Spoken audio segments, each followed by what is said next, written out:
तो यह हिंदी का सेट आपके लिए रामबाण साबित होने वाला है।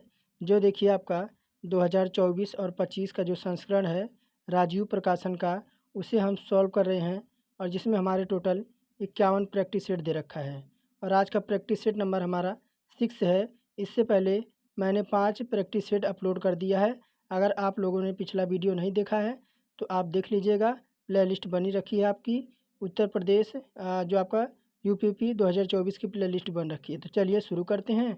और अगर चैनल पे नए हैं तो चैनल को सब्सक्राइब करके बेल आइकन को ऑन कर दें और क्लास पसंद आए तो एक लाइक करके एक प्यारा सा कमेंट ज़रूर सेंड करें। तो देखिए अभी आपका 9 दिन शेष है।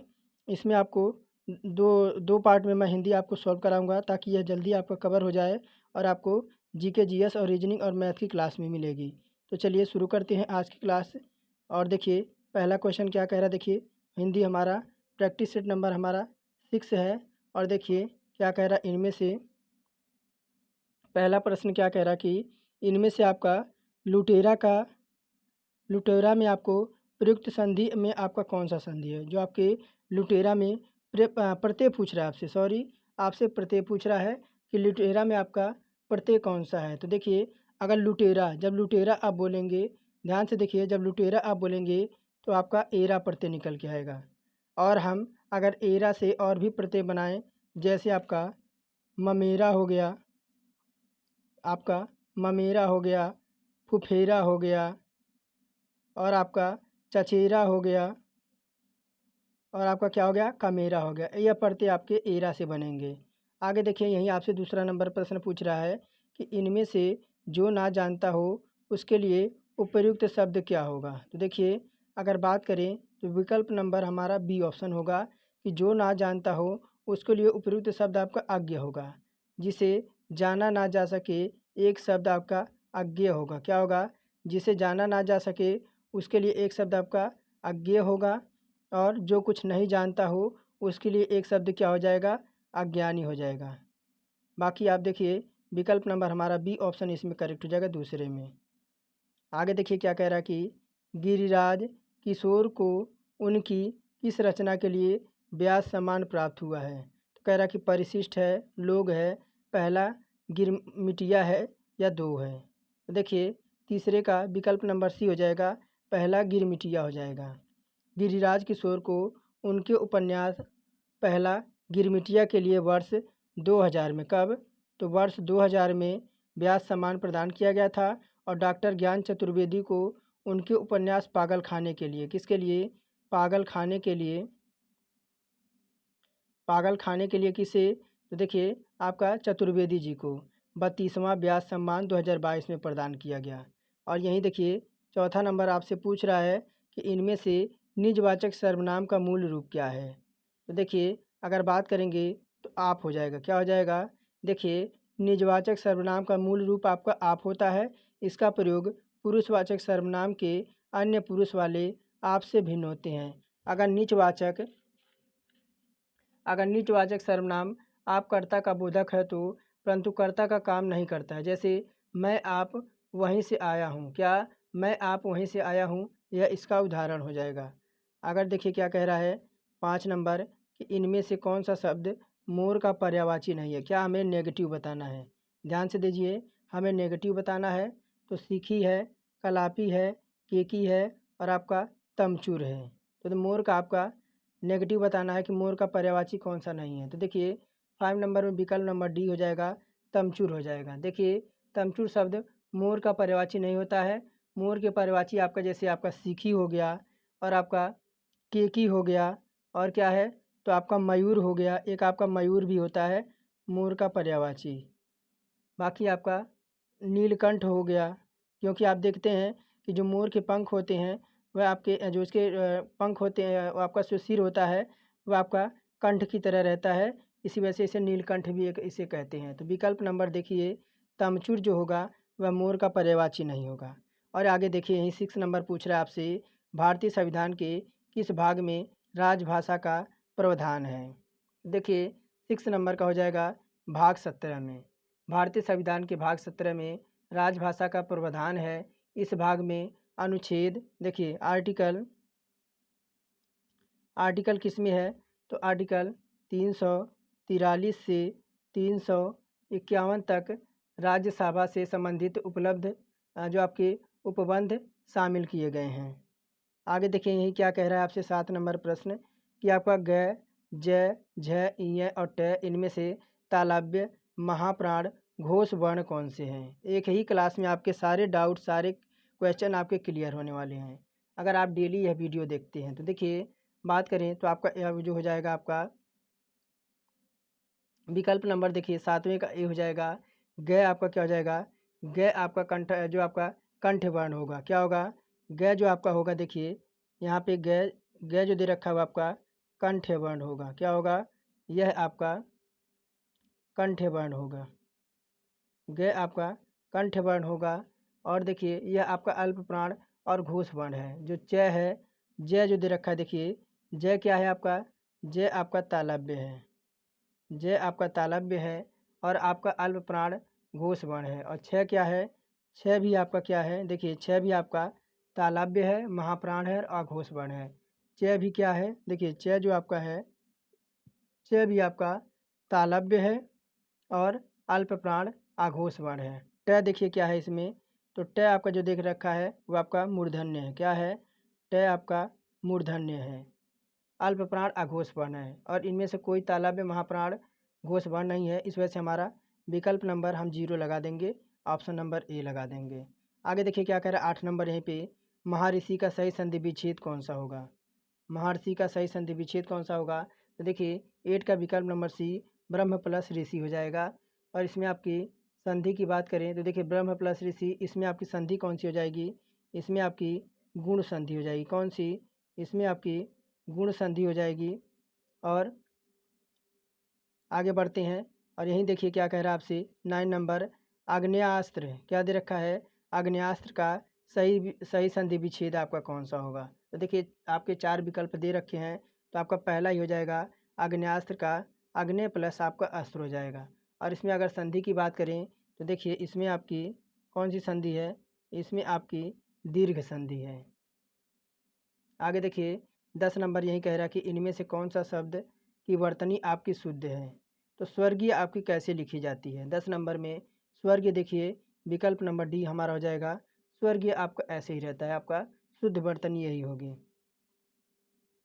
और यहीं देखिए आपसे 11 नंबर क्या कह रहा कि ज्ञात या कल्पित तथ्यों के आधार पर, ज्ञात या कल्पित तथ्यों के आधार पर लिया गया निर्णय के लिए इनमें से उपयुक्त शब्द क्या होगा। तो कह रहा कि अपठित है, अनुमोदन है, अध्यारण है और परिकल्पना है। तो देखिए 11 का विकल्प नंबर हमारा हो जाएगा अध्यारण। ज्ञात या कल्पित तथ्यों के आधार पर लिया गया निर्णय के लिए उपयुक्त शब्द आपका अध्यारण होगा। अध्यारण का अर्थ होता है किसी बात या विषय की छानबीन या जांच करना।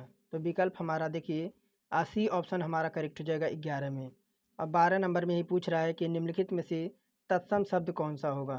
तो देखिए रात दे रखा है, यमुना है, जनेऊ है और बिजली है। तो इसमें पूछ रहा है आपका तत्सम शब्द आपको बताना है। तो देखिए 12 की बात करें तो विकल्प नंबर बी आपकी यमुना हो जाएगी, क्या हो जाएगी, देखिए विकल्प नंबर डी यमुना हो जाएगी। और अगर बात करें तो देखिए इसका तद्भव क्या हो जाता है, इसका तद्भव आपका होता है जमुना, क्या होता है, इसका तद्भव जो होता है आपका वह जमुना होता है। और अन्य विकल्प आपके देखिए रात, जनेऊ और बिजली, यह आपके तद्भव शब्द हैं, ये सब आपके तद्भव शब्द हैं। आगे बढ़ते हैं 12 नंबर प्रश्न की या 13 नंबर प्रश्न की ओर। देखिए यही 13 नंबर कह रहा कि संकेतवाचक सर्वनाम किसे कहते हैं। तो संकेतवाचक सर्वनाम किसे कहते हैं, तो देखिए आपके निश्चयवाचक सर्वनाम को, क्या, तो विकल्प नंबर बी हो जाएगा कि संकेतवाचक सर्वनाम को ही निश्चयवाचक सर्वनाम कहते हैं। जो सर्वनाम निकट या दूर की किसी वस्तु की ओर संकेत करता है और उसे निश्चयवाचक सर्वनाम कहते हैं। जैसे अगर मैं विकल्प उदाहरण की बात करूं तो यह लड़की, वह पुस्तक, यह सब आपके निश्चयवाचक सर्वनाम के उदाहरण हैं। आगे देखिए यही 14 नंबर कह रहा कि भारतेंदु पत्र कहाँ से प्रकाशित होता था। तो कह रहा कि कोलकाता, बनारस, मेरठ है और वृंदावन है। तो 4 ऑप्शन है। तो भारतेंदु पत्र कहाँ से आपका प्रकाशित होता था, तो देखिए 14 नंबर विकल्प की बात करें तो आपका वृंदावन से, कहाँ से, तो भारतेंदु पत्र का संपादन वृंदावन से होता था। भारतेंदु पत्र का संपादन में राधाचरण गोस्वामी ने, किसने? तो आपके राधाचरण गोस्वामी ने कब? तो 1884 में, 1884 ईस्वी में किया था। और यह आपका एक मासिक पत्रिका थी। मासिक पत्रिका क्या होती है? जो आपके हर महीने निकलती है। आगे देखिए, यही कह रहा कि आपका 15 नंबर कि आपको मानव भावों को सूचित करने वाले शब्द किस अवयव के बोधन से होते हैं?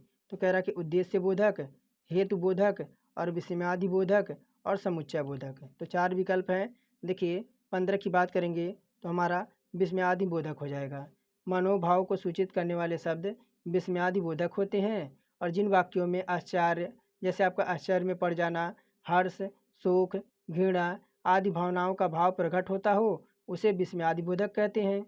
जब वाक्य में अरे, क्या है, सच है, ओहो, आहा ऐसे शब्द का प्रयोग किया जाए तो विस्मयादि बोधक कहलाते हैं। इन शब्दों में हमें आश्चर्य की भावना का बोध होता है। तो देखिए हम लगा देंगे विस्मयादि बोधक। विकल्प नंबर सी हमारा इसमें करेक्ट हो जाएगा।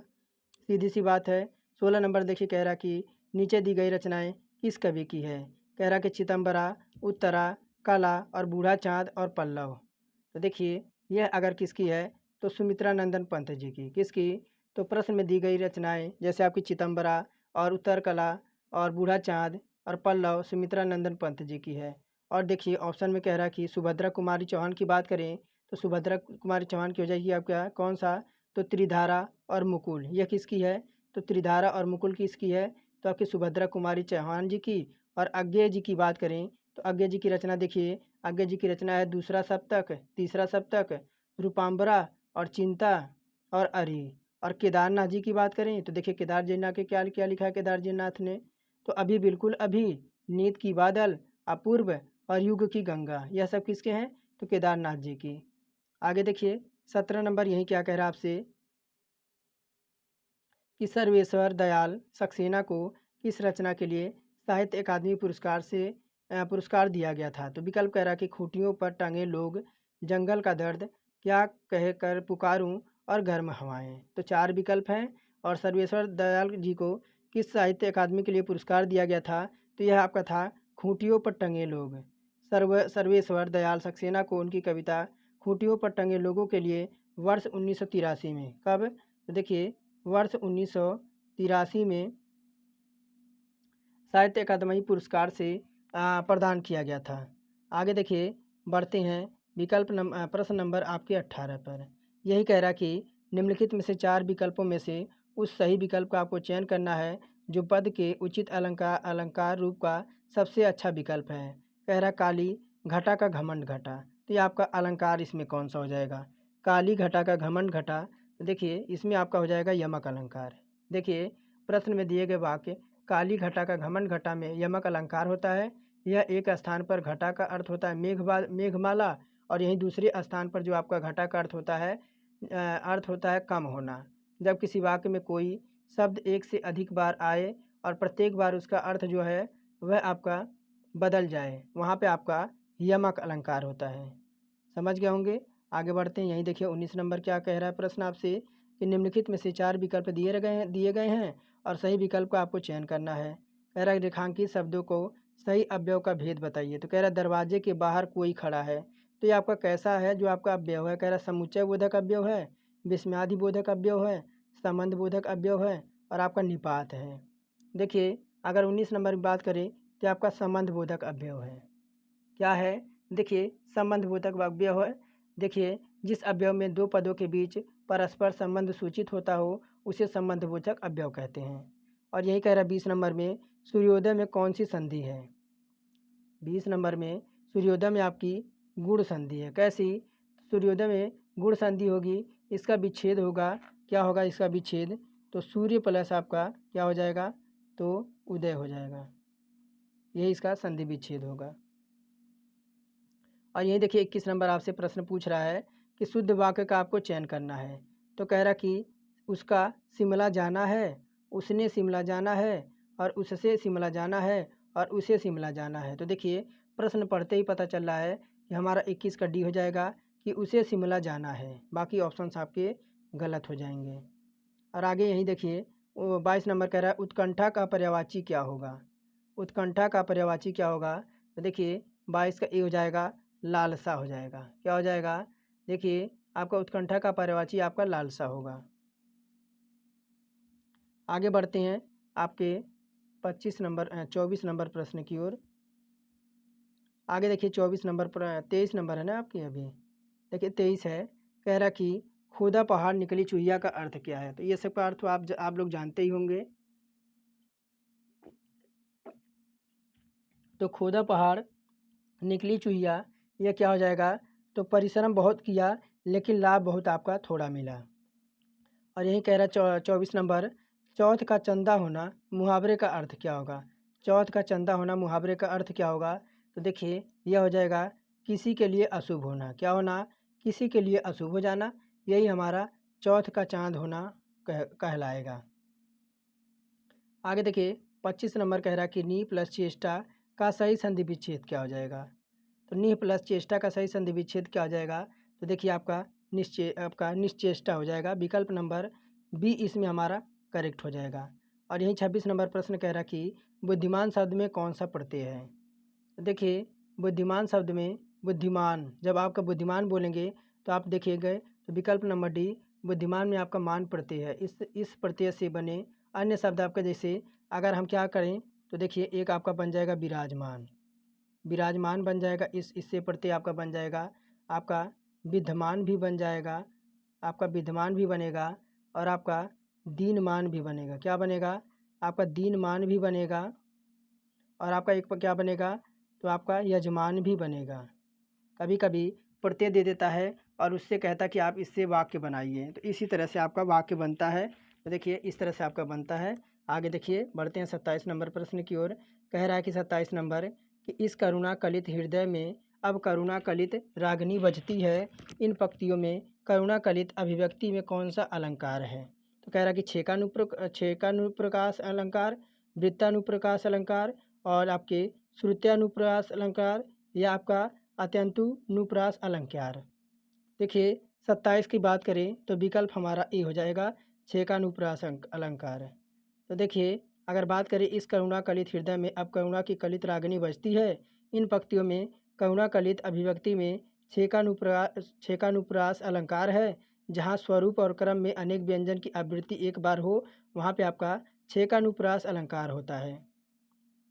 यहीं देखिए 28 नंबर प्रश्न कह रहा कि इनमें से कौन सा शब्द विहंग शब्द का अर्थ नहीं है। तो विहंग शब्द का अर्थ आपको बताना है वह कौन सा नहीं है, तो आपको नेगेटिव बताना है। क्या बताना है आपको, नेगेटिव बताना है। तो यह आपका हो जाएगा पक्षी। क्या हो जाएगा, देखिए 1 मिनट 28 नंबर है ना, देखिए आपका हो जाएगा बिलास। क्या हो जाएगा 28 का, देखिए हो जाएगा बिलास।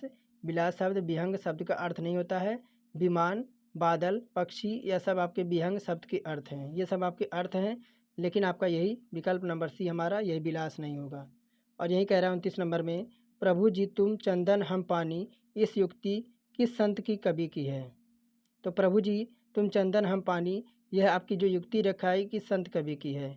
देखिए अगर बात करें तो आपके रैदास जी की। किसके, तो प्रभु जी के तुम चंदन हम पानी, यह सूक्ति संत कवि रैदास जी की है। और कबीर की रचनाओं का संग्रह आपका किस में मिलता है, तो देखिए कबीर दे रखा है ना, तो कबीर का जो आपका संग्रह मिलता है वह आपके साखी शब्द रामायणी में मिलता है। और तुलसीदास की रचनाएं की बात करें, देखिए आपका तुलसीदास भी यहाँ दे रखा है। तुलसीदास की रचनाओं की बात करें तो देखिए आपका रामचरितमानस, विनय पत्रिका, रामलला नाचू, जानकी मंगल और पार्वती मंगल, भैरवी रामायण और कृष्णा गीतावली। और यही कह रहा कि इम्प्लाई एवुलेशन का हिंदी प्राय क्या होता है। तो देखिए ये होता है आपका कर्मचारी मूल्यांकन। क्या होता है, इसका हिंदी आपका होता है कर्मचारी मूल्यांकन।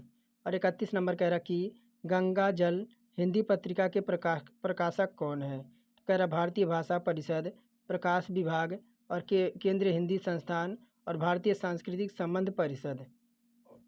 तो देखिए 31 का विकल्प नंबर डी हो जाएगा भारतीय सांस्कृतिक संबंध और परिषद। विकल्प नंबर डी ऑप्शन हमारा करेक्ट हो जाएगा। और यही 32 नंबर कह रहा है कि विद्युत शब्द का तद्भव रूप क्या होगा इसका। तो विद्युत का तद्भव रूप पूछ रहा है। तो कह रहा है कि आपका बीघा है और बूंद है और विधना है और बिजली है। देखिए आपका 32 नंबर प्रश्न है। देखिए 32 का विकल्प नंबर डी हो जाएगा बिजली। देखिए विद्युत का क्या हो जाएगा, तो आपका बिजली हो जाएगा, सीधी की सीधी बात है।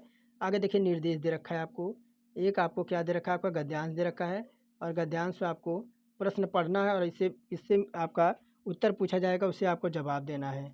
देखिए क्या कह रहा कि पारखी डॉक्टर बोगेल ने यूं ही चंबा को अचंभा नहीं कर डाला था, इसमें सैलानी भी इस नगर में यूं ही नहीं खींचे चले आते हैं। चंबा की वादियों में से ऐसा कोई सम्मोहन जरूर है जो सैलानियों को मंत्रमुग्ध कर देता है और वह बार बार यहाँ दस्तक देने चले आते हैं। और कह रहा कि जहाँ मंदिर में उठती स्वर लहरियाँ परिवेश की अत्याधुनिक बनाती हैं, वहीं रवि नदी की मस्त गवानगी और पहाड़ों से आते शीतल हवाओं के झोंके से सैलानियों की ताजगी का एहसास कराते हैं। और चंबा का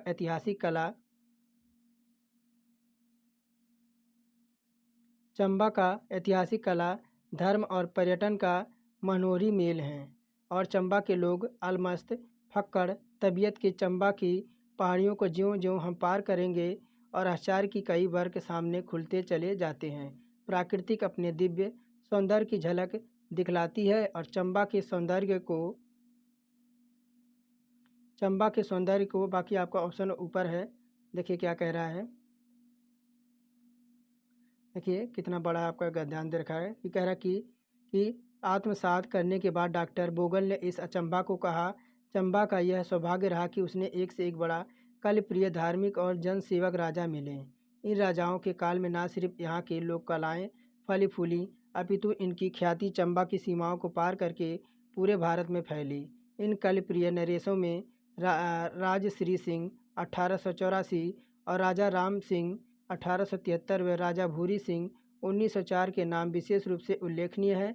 वास्तुकला हो या भित्त चित्रकला, मूर्तिकला हो या काष्ठकला, जितना प्रोत्साहन इन्हें चब्बा में मिला शायद ही अन्यत्र कहीं मिले हों। चब्बा की कलम शैली ने खास अपने पहचान बनाई और किसी घाटी की ऊंचाई पर खड़े होकर देखा कि चमुचा चंबा शहर में किसी अनूठी कलाकृति जैसा लगता है।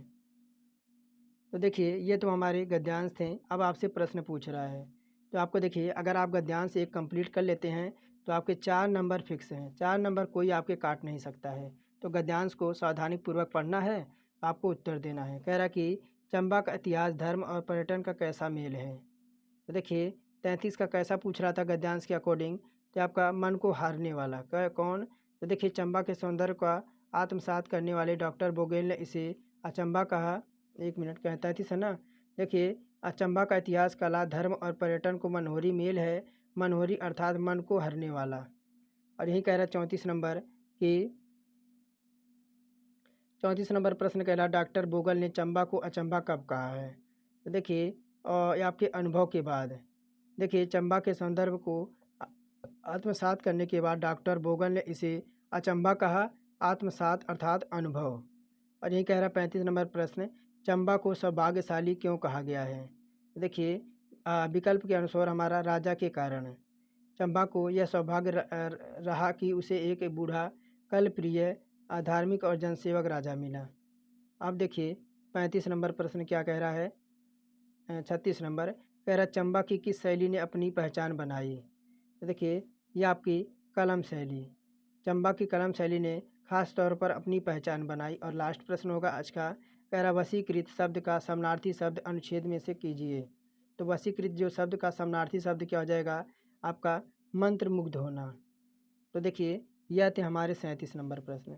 और आपको बस क्या करना है, आपको कुछ नहीं करना, आपको एक लाइक करके चैनल को सब्सक्राइब करके और बेल आइकन को ऑन कर लेना है और कमेंट में बताना कि आपके 37 में 37 स्कोर में आपका क्या अटैम्प्ट रहा, यानी आपका मार्क क्या मिला और आपने अभी तक कितनी तैयारी की या आप कितने प्रश्न करने के लिए एक्टिव हैं। तो चलिए आज की क्लास यहीं तक। फिर आपको इसके बाद आपको जीके की क्लास आपको मिलेगी।